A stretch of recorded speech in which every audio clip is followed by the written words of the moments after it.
अन्टेस मोजा अब यो हुन्न यो मेरो ब्याग होइन है, यो मेरो हो। अरे झूठ बोल रहा है, ये झूठ बोल रहा है। खास यो लाइफ ज्याकेट त लगाइयो तर पानीमा खस्यो नि त गुइले 100% लाइफ ज्याकेट लगाएको चाहिँ। टेंशन नहीं लेने का, अपन है ना। हेलो गाइज, नमस्ते सबैजनालाई। स्वागत छ मेरो छोटो रमाइलो ब्लगमा। आज हाम्रो एक्स आर्मी स्कुलको स्टाफ ट्रिप रहेको थियो र हामी गयौँ अमलटाडी भन्ने ठाउँमा। त्यहाँ हामीलाई फुल र टिकाले स्वागत गर्नुभयो। बोलेर जानु के लाटा लाटी जस्तो नगर्नु न।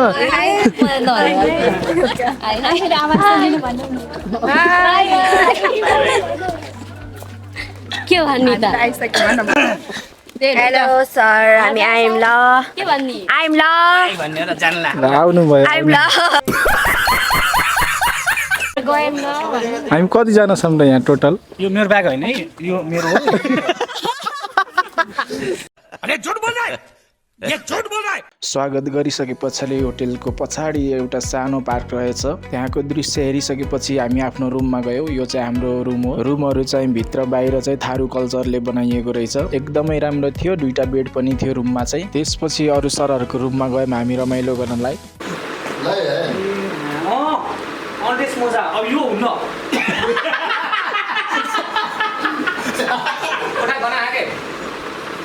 त्यसको अर्को दिनपछि आयो फेरि हाम्रो पालो सफारीको। हामी चाहिँ अब सफारी गर्न जाँदैछौँ। हामी चाहिँ धेरैजना भएकोले हाम्रो लागि 4वटा जिपहरू थियो। हेरौँ है त आज के जनावरहरू भेटिन्छन् हाम्रो आजको सफारीमा। अन्तिमसम्म हेरेर साथ दिनु होला है त।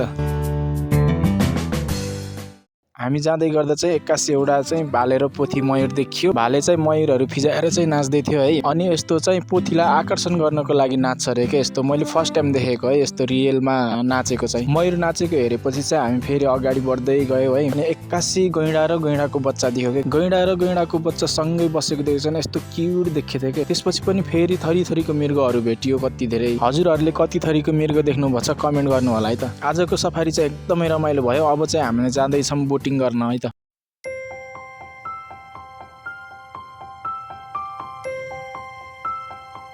पानी नछुनु होला है कसैले पनि है, तल पानीतिर नछुनु होला।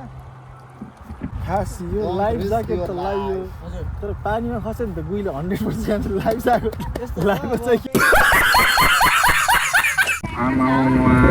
यहाँ पो छ चिसो यसरी बग्दाखेरि।